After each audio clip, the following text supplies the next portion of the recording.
Hello. Well, our jokesters are at it again. It seems now that more and more people are wanting to get in on the act. So I keep getting more of these jokes. And I say that broadly. Here goes with another one. What do kids play when they can't play with their phones? Board games. Well, it was a nice try.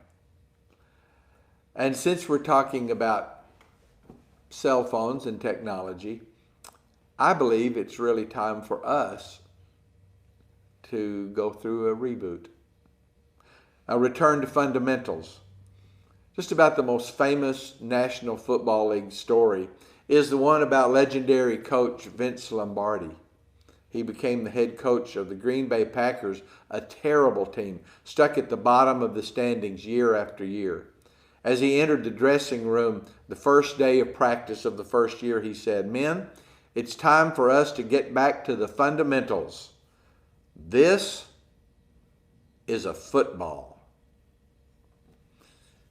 I believe that our reboot to fundamental living should remind us that our lives must start with something on which we can stand, something solid, something universal and eternal. Much of the New Testament is written to instruct about specific issues within cultures now 2,000 years old.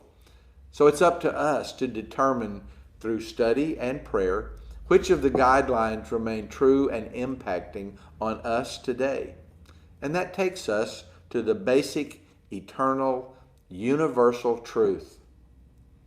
We're not the first generation to have lived in a corrupt culture, where violence rules, where authorities misuse their power, where citizens, in their frustration, make matters only worse.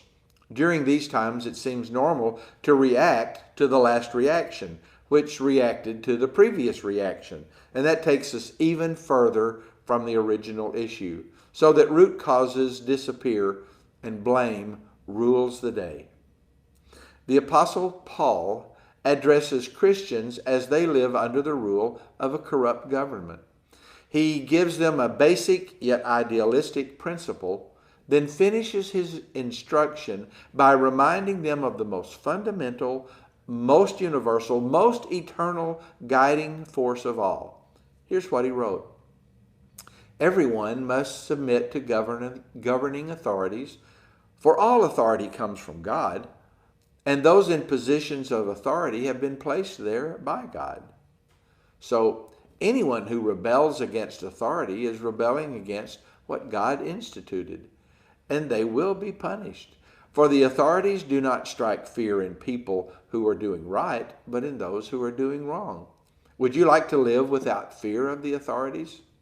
Do what is right, and they will honor you. The authorities are God's servants, sent for your good. But if you're doing wrong, of course you should be afraid, for they have the power to punish you. They are God's servants, sent for the very purpose of punishing those who do what is wrong. So you must submit to them, not only to avoid punishment, but also to keep a clear conscience. Pay your taxes too, for those same reasons. For government workers need to be paid. They're serving God in what they do. Give to everyone what you owe them. Pay your taxes and government fees to those who collect them, and give respect and honor to those who are in authority. Owe nothing to anyone except for your obligation to love one another. If you love your neighbor, you will fulfill the requirements of God's law. For the commandments say you must not commit adultery, you must not murder, you must not steal, you must not covet. These and other such commandments are summed up in this one commandment. And here it is.